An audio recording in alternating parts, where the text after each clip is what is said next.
Olá e bem-vindos ao nosso programa Onde Deus Chora, um programa no qual falamos da situação da igreja que sofre e é perseguida ao redor do mundo.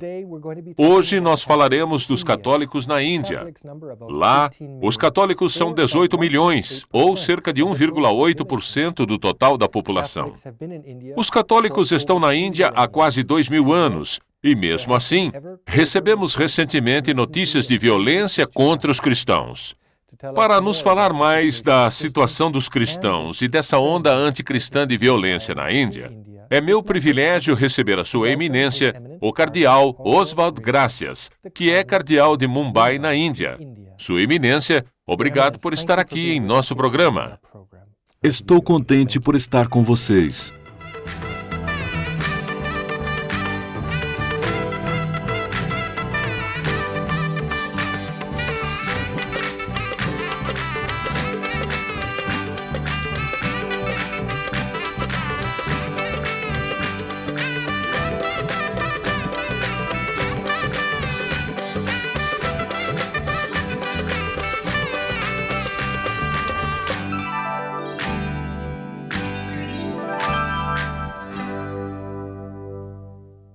Sua Eminência, a sua família vem de Goa, na costa oeste da Índia. Ela é tradicionalmente católica? Sim, eu creio que meus antepassados foram batizados por São Francisco Xavier, ou logo após a vinda dele. Eu acredito que podemos traçar ao menos 400 anos de catolicismo. O senhor foi o primeiro a entrar na vida religiosa? Essa é uma pergunta interessante. Na verdade, me disseram que eu sou a 7ª geração de padres da nossa família. Nossa! Os 2 irmãos do meu pai eram padres. Minha mãe era filha única, mas o tio dela era padre. Então temos padres por todos os lados na minha família. Eles foram um exemplo para o senhor? Eles me inspiraram muito. Eu conheci somente os irmãos do meu pai e lembro remotamente do meu tio-avô, que era padre. Mas sim, eles foram modelos de doação, de devoção a Deus e de liderança. Quando o senhor teve a experiência de Deus na sua vida e sentiu que Ele estava verdadeiramente vivo? Eu creio que por ter vindo de uma família na qual os padres estavam sempre presentes na minha vocação, Eu nasci e cresci na cidade de Mumbai, e a paróquia era muito ativa. Nós estávamos envolvidos na escola, nas atividades da igreja, feitas nas escolas e nas universidades. E acho que foi por aí que senti o desejo de me tornar padre. Senti o desejo de liderar a comunidade de Deus. Senti o desejo de me aproximar dele e de dar a minha vida a esse serviço, que foi o que veio mais à tona dos padres que eu conhecia e encontrava. Quem ou qual foi o instrumento de Deus na sua decisão de se tornar padre? Eu penso no padre da minha paróquia. Ele fundou uma congregação. É claro que também havia diversos padres que frequentavam minha casa por causa dos meus tios. Era uma família religiosa, onde a oração era muito importante. A oração diária, o rosário em família, e também meus pais sempre falavam da igreja sobre o absoluto. A religião era parte da minha vida. A igreja era parte da minha vida. Eu amava a igreja e queria amá-la ainda mais. Logo, queria dar meu trabalho por completo. O senhor é o 10º cardeal na Índia, o que significa que existe um maior peso sendo dado à igreja na Ásia, à igreja no hemisfério sul. É assim que o senhor vê este momento? Sim, sem dúvidas. Eu vejo isto. E também disse isto naquele momento. Esta importância da igreja na Ásia e, em particular, na Índia. Por quê? Porque a fé está crescendo rápido. Porque a Índia está crescendo rapidamente e está se tornando importante. A nossa igreja, os teólogos, os bispos e os padres estão dando uma contribuição à Igreja Católica. Todos temos muito a contribuir à igreja em pensamento e em atividades. Nós recebemos muito e agora é a nossa vez de dar também. Eu creio que a Índia tem muito a doar e acho que é um reconhecimento do papel da Índia na Igreja Católica. É curioso, pois falamos deste papel da igreja na Índia, do crescimento, e da igreja olhando para a Índia e para a Ásia. Mesmo assim, na Índia, ainda que a igreja esteja presente há 2 milênios, a igreja católica, ou o cristianismo como um todo, é ainda vista como um corpo estranho. O senhor vê isso? Por que é assim? Refletindo sobre isto, vejo que frequentemente as pessoas dizem isso. E creio que na mente de muitos hindus, a igreja é melhor. Tem um elemento estrangeiro nela. Um provável motivo é porque sempre tivemos líderes e bispos estrangeiros. Contudo, agora não existe sequer um bispo que não seja indiano. Isso começou com o cardeal Gracias, que era arcebispo de Bombaim na década de 50. Ele foi o primeiro arcebispo indiano de Bombaim. Isso de os líderes serem estrangeiros formava essa ideia. Depois havia o fato de que não enculturamos plenamente nossa realidade litúrgica, nossa realidade de oração. Eu estou na congregação para a disciplina dos sacramentos e digo que nós permaneceremos um pouco romanos e não o suficiente indianos nesse sentido. Agora estamos dando nossos passos e a congregação em Roma está ajudando nisso, dando visibilidade à importância da enculturação. O quanto mais nos tornarmos enculturados, creio que mais pessoas verão que somos verdadeiros indianos. O cristianismo chegou na Índia por volta do ano 52, com provável passagem de São Tomé. É o berço de uma grande civilização do mundo e se orgulha de ter tradições pluralistas. Recentemente, em uma entrevista, o senhor disse que essas tradições pluralistas estão sendo ameaçadas. Quais ameaças estão pondo em risco as tradições pluralistas indianas? Forças fundamentalistas que estão criando problemas, de maneira especial para os cristãos, mas para outras religiões também. Isto não é bom. Não é bom para o país, pois uma das riquezas da Índia é como se fosse uma trama de diferentes religiões, diferentes culturas, e isso é nossa riqueza e beleza. Mesmo assim, alguns tentam dizer que todos devem ser iguais e acabam ameaçando isto. É uma ameaça a esta pluralidade, a bela pluralidade, a riqueza, o respeito que temos uns pelos outros. Como disse, eu fui criado na cidade de Mumbai. Todos éramos amigos. Meu vizinho era hindu, o outro vizinho era muçulmano. Éramos amigos entre si, e a religião não era algo que dividia. Posteriormente, alguns partidos políticos exploraram a religião para fins políticos. Só para deixar claro, quando falamos de fundamentalismo, estamos falando de fundamentalismo hindu? Sim. Por que o interesse em mudar este cenário? Qual é o objetivo destes grupos? Eu acredito que existe certo aumento no fundamentalismo ao redor do mundo. Isto começou provavelmente com o fundamentalismo islâmico, mas já ultrapassou esta fronteira.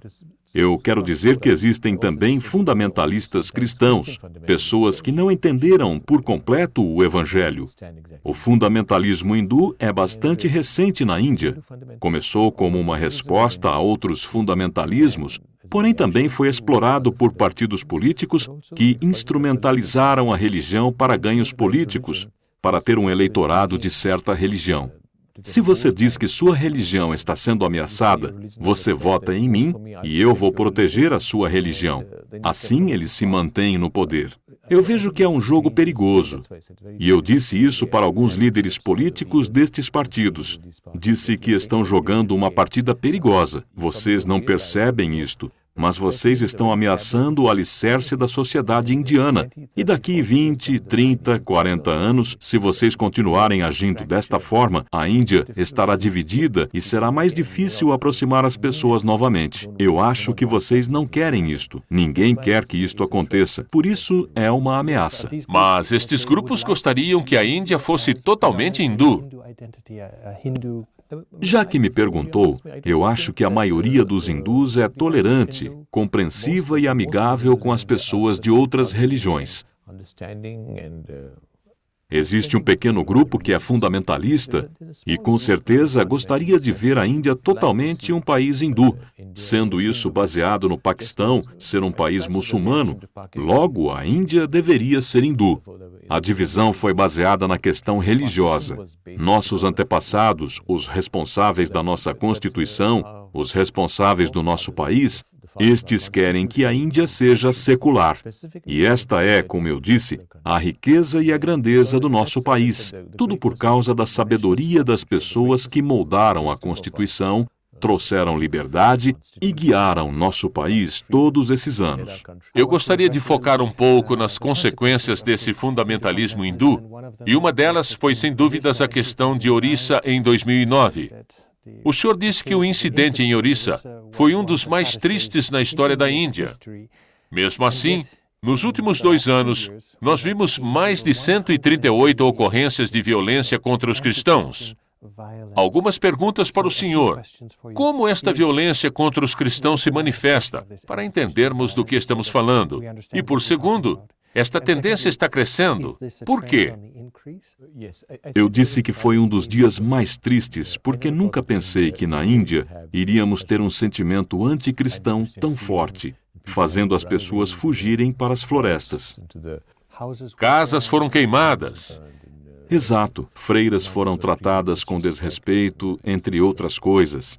38 pessoas, de fato, foram assassinadas, sendo que algumas queimadas vivas. Nunca tinha imaginado. De fato, foi um momento muito triste.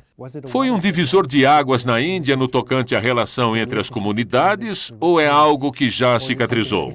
Foi isolado isso, só em Orissa. Eu não creio que foi uma realidade no país. Então, nesse sentido, não foi um divisor de águas para a Índia. Mas para Orissa, sim, incidentes aconteceram, mas minha preocupação é, em parte, devido a uma falha do governo, pois estavam inativos por um longo período. Quando as pessoas recebem a mensagem que podem fazer isto e saírem impunes. Sim, isso acaba se espalhando. Aí outras pessoas que têm ideias absurdas, ideias antissociais, farão a mesma coisa. Eles também farão e sairão impunes. É aí que o governo falhou. Em Orissa, o governo estava alheio há muito tempo. Por muitos meses, as pessoas tiveram que ficar longe de suas casas. Agora temos um novo arcebispo em Cuttack Bhubaneswar. A igreja está indo para frente, independentemente do que aconteceu. Você mencionou sobre outros incidentes. Existem alguns incidentes menores, e parece que foram documentados 138 outros incidentes. O número parece ser preciso, mas alguns são incidentes isolados em uma área particular, e às vezes é uma inimizade existente. Não é algo antirreligioso. De qualquer forma, eu creio que um incidente já é um incidente. É demais. Por segundo, o que aconteceu é que, em alguns lugares que as pessoas se reúnem para rezar, alguém tem algo contra um indivíduo ou contra tal grupo e acaba criando um problema lá e morre. A Índia é um país muito grande. Essa é a pergunta. Estamos fazendo tempestade em copo d'água? De certo ponto de vista, um incidente é um incidente. Porém, não é que a população indiana está inflamada com a perseguição religiosa. É exatamente isso que queria dizer. Você tirou as palavras da minha boca. Não estamos inflamados com essa perseguição. Estes são incidentes isolados, mas o que incomoda é a impunidade. Mas é algo que incomoda localmente. Já aconteceu em Orissa. Em Karnataka, eles tiveram problemas por um certo tempo, e agora as coisas estão calmas e tudo parece bem. O senhor disse que, para os cristãos, a melhor arma é a oração. Sim. Mas quais outros elementos? Como podemos fechar esta ferida, esta questão do aperto de mão? Como dialogar? Como resolver estas questões? Sem dúvidas, a oração é importante, pois atrai as bênçãos de Deus. A oração também é importante para dar autoconfiança, por fazer sentir que Deus está comigo, e logo posso ser destemido e continuar o meu trabalho, também no caminho da reconciliação. Por isso que digo que a oração é a arma mais efetiva. Eu diria que nós devemos estreitar o diálogo de vida em nível local, construindo pontes entre as pessoas para que os amigos continuem amigos, mesmo em circunstâncias adversas. Eu diria que nós dialogamos com os líderes para explicar a eles a delicada situação e dialogamos com os políticos para que eles tenham responsabilidade e contribuam no crescimento da nação. E Nossa Senhora?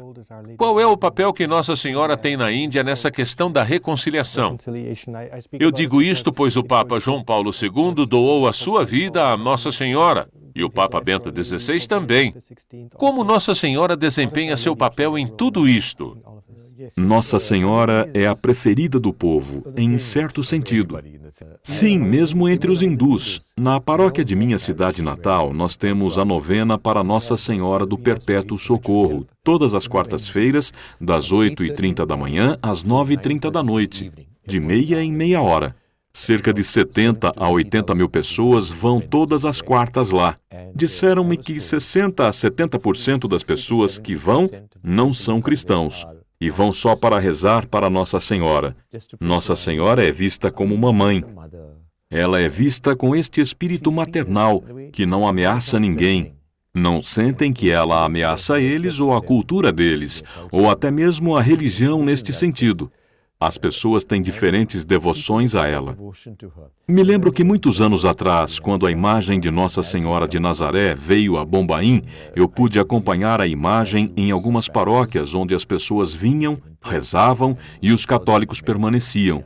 O que me impressionou muito enquanto andava, eu estava um pouco preocupado, pois foi durante a violência fundamentalista hindu, então nós tínhamos uma escolta policial conosco. É que os hindus ficavam nas calçadas e reverenciavam a imagem. Não houve sequer um incidente. Foi impressionante como todos permaneceram lá, pedindo bênçãos e rezando também. Ela é vista como uma mãe que cuida, ama, intercede pelas pessoas, concede graças, destrói divisões. Então Maria é uma peça-chave nisto. Sim, uma peça-chave. O senhor disse que os cristãos hoje estão vivendo a Sexta-feira da Paixão. O domingo de ressurreição está por vir? Com certeza, não tenho dúvidas disso. Como eu disse, a Índia é um país grande e um grande país. A Índia é o seu povo e o povo é realmente grandioso. Os problemas do país, eles também querem respeito a todas as religiões. Eu não creio que os hindus, em geral, sentem-se confortáveis com o que está acontecendo no país. Eu recebo ligações de importantes líderes hindus que me dizem estar infelizes com o que está acontecendo em Orissa, em Karnataka. Eu recebo ligações de hindus que me dizem: Cardeal, por favor, faça uma declaração condenando isto. Isto não condiz com o que somos. Logo, eu tenho muita confiança de que nós superaremos isso. Tenho confiança que as pessoas verão sentido nisto. Tenho confiança de que virá um domingo de ressurreição para os cristãos, para a Igreja e para Jesus. Sua Eminência, obrigado por ter estado conosco em nosso programa. Muitíssimo obrigado por poder compartilhar essas ideias com vocês. E obrigado a vocês, senhoras e senhores, por terem assistido Onde Deus Chora.